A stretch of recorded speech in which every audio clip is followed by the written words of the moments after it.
हम मीनू झा प्रणाम करै छी समस्त मिथिलावासी के। एम झा जी के रचना एकटा जुड़ शीतल पाबनिक गीत लऽ कऽ उपस्थित छी। समस्त मिथिलावासी के जुड़ शीतल के संग बसिया पाबनि के बहुत बहुत शुभकामना। धन्यवाद। जय मिथिला, जय मैथिली।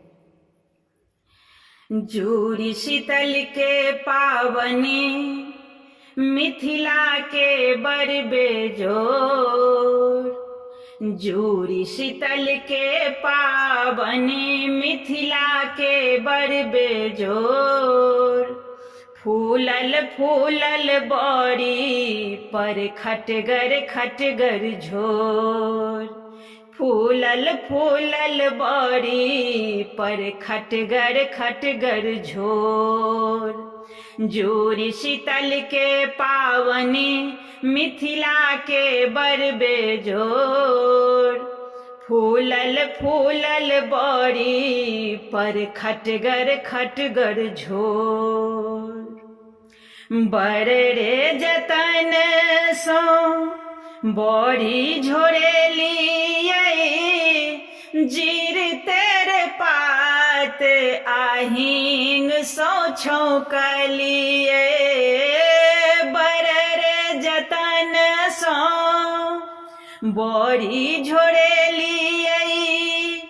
जीर तेरे पात मेरे चाय सो छौंकलियै। धिपले धिपले खेलियै यौ पाकल जीह अठोर। धिपले धिपले खेलियै यौ पाकल जीह अठोर। फूलल फूलल बड़ी पर खटगर खटगर झोर। फूलल फूलल बड़ी पर खटगर खटगर झोर। जुड़ शीतल के पावनी मिथिला के बड़ बेजोर। फूलल फूलल बड़ी पर खटगर खटगर झोर।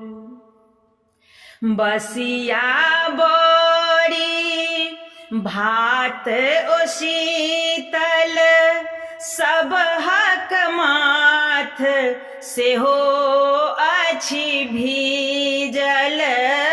बसिया बड़ी भात ओ शीतल सबहक माथ सेहो अछि तीतल।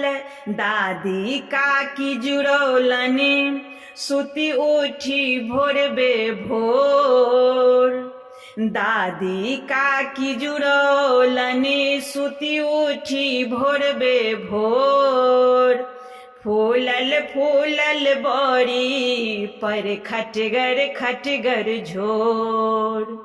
फूलल फूलल बड़ी पर खटगर खटगर झोर।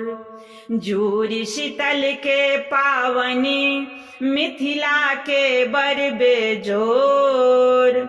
फूलल फूलल बड़ी पर खटगर खटगर झोर। फूलल फूलल बड़ी पर खटगर खटगर झोर।